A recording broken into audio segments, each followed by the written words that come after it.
تو جموں میں یہ حالت نہیں ہوتی، کشمیر میں یہ حالت نہیں ہوتی جو اس وقت ہو رہی ہے. میم، پاکستان کے نئے پرائم منسٹر شہباز شریف اور پرائم منسٹر نریندر مودی میں لیٹرز ایکسچینج ہوئے. پرائم منسٹر نے کانگریچولیٹ کیا انہیں، لیکن ایک بار پھر سے پاکستان نے کشمیر کا راگ الاپا ہے، کہا ہے کہ آپ بات چیت کریے، کشمیر مسئلے کو سالو کریے. تو اسے کیسے دیکھتے ہیں میڈم اس اسٹیٹمنٹ کو آپ؟ نہیں، یہ تو راگ تو آج کی بات نہیں، یہ تو واجپئی جی کے وقت میں بھی ہوا، اس سے پہلے بھی ہوا، اس سے پہلے شملہ ایگریمنٹ ہو گیا جب اندرا جی کے ٹائم میں یہ بات چلی، اس کے بعد واجپئی جی کے ٹائم میں لاہور ایگریمنٹ ہو گیا. تو اس میں تو مجھے لگتا ہے کوئی چڑھنے والی بات نہیں ہے، یہ تو ایک مسئلہ ہے جو ماننا پڑے گا. یو میں ہمارا یونائٹڈ نیشن میں یہ مسئلہ ہے، جب تک ہم اپنے گھر کے اندر، جموں کشمیر کے اندر، جب تک ہم خود اپنے لوگوں کا دل نہیں جیتیں گے، اپنے لوگوں کے ساتھ بات چیت نہیں کریں گے، لوگوں کو اپنی طرف نہیں کریں گے، تب تک تو ہمسایہ ملک بولتا رہے گا، وہ تو کچھ نہ کچھ کہتا رہے گا. انڈیا کا اسٹینڈ تو کلیئر ہے کہ جب تک پاکستان کراس بارڈر ٹیررزم ختم نہیں کرتا تب تک ٹاکس نہیں ہوں گے. ابھی آپ نے دیکھا سنجوا میں جو انکاؤنٹر ہوا، 2 آتنکی جو ہیں پاکستان سے آئے تھے، ایک بڑی کارروائی کو انجام دینا چاہتے تھے، لیکن جب تک آتنکواد چل رہا ہے تو بات چیت کیسے ہو میڈم؟ نہیں، دیکھیے بات چیت کیسے چلی، اس سے پہلے کیسے چلی بات چیت. جب واجپئی جی تھے تب تو وہ لاہور بس لے کے گئے اور دوسری طرف سے کرگل کا اٹیک ہو گیا، اس کے بعد پارلیمنٹ پہ اٹیک ہو گیا. تو اس کے باوجود انہوں نے بات چیت کو چالو رکھا نا.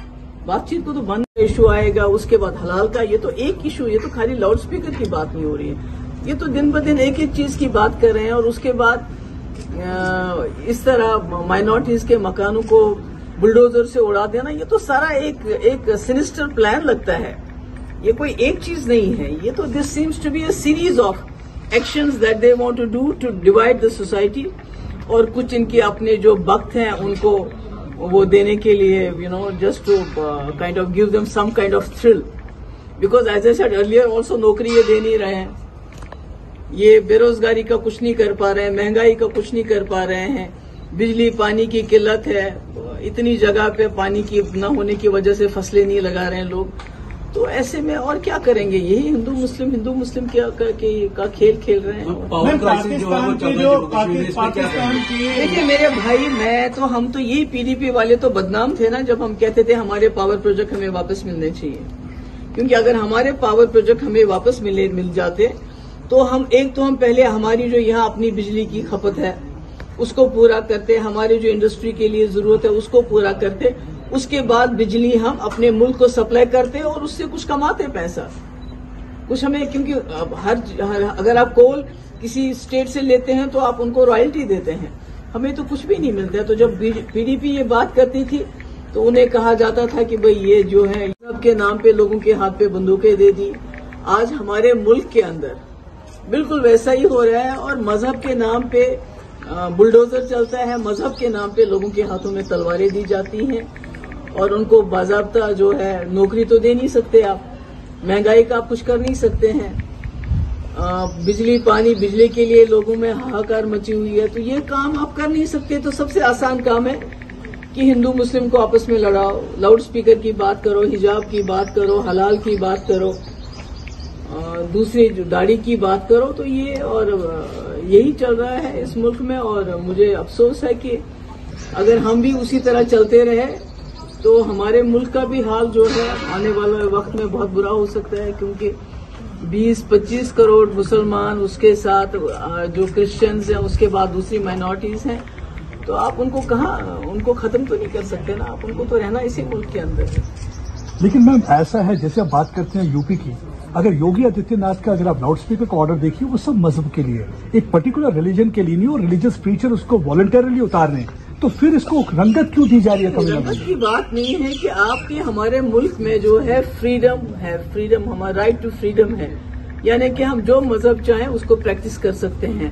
اور یہ اچانک سے اس سے پہلے حجاب کا ایشو آ گیا، اب لاؤڈ اسپیکر کا ایشو آئے گا. اس کے بعد مکھیہ منتری یوگی آدتیہ ناتھ نے لاؤڈ اسپیکر بین کا آرڈر نکالا ہے، اس ڈیسیجن کو آپ کس طرح دیکھتے ہیں؟ کیا مانتے کہ ایک سیکولر ڈیسیجن ہے؟ دیکھیے یہ جو ہمارا ملک ہے یہ سیکولر بنیادوں پہ بنا ہوا ہے، اور خاص کر جنہوں نے آزادی کی لڑائی لڑی، کانگریس جماعت جس میں آگے تھی، انہوں نے اس ملک کی بنیاد جو ہے، چاہے امبیڈکر جی ہو، جواہر لال نہرو ہو، انہوں نے سیکولرزم پہ اس کی بنیاد ڈالی تھی. اور سیکولرزم ہمارے DNA میں ہے، اس ملک کے DNA میں ہے.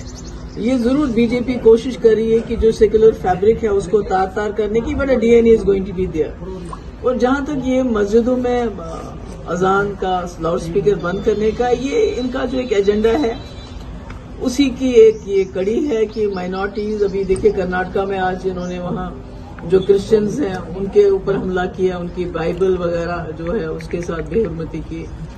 تو ہم یوگی جی کی کیا بات کریں، ہمارے تو آج شب قدر کا اتنا مبارک دن تھا کل، اور ہماری جامع مسجد کل بھی بند، اور آج بھی جو ہمارا لاسٹ فرائیڈے ہے آج جمعۃ الوداع، اس پہ بھی ہمارا. تو یہ تو جو ہے بدقسمتی سے یہ ہمارے ہمسایہ ملک میں مذہب کے نام پہ ایک اس وقت انہوں نے بھی مذہب کا غلط استعمال کر کے پورے ملک کو برباد کر دیا، اور آج تک وہ ملک جو ہے اس کا خمیازہ بھگت رہا ہے.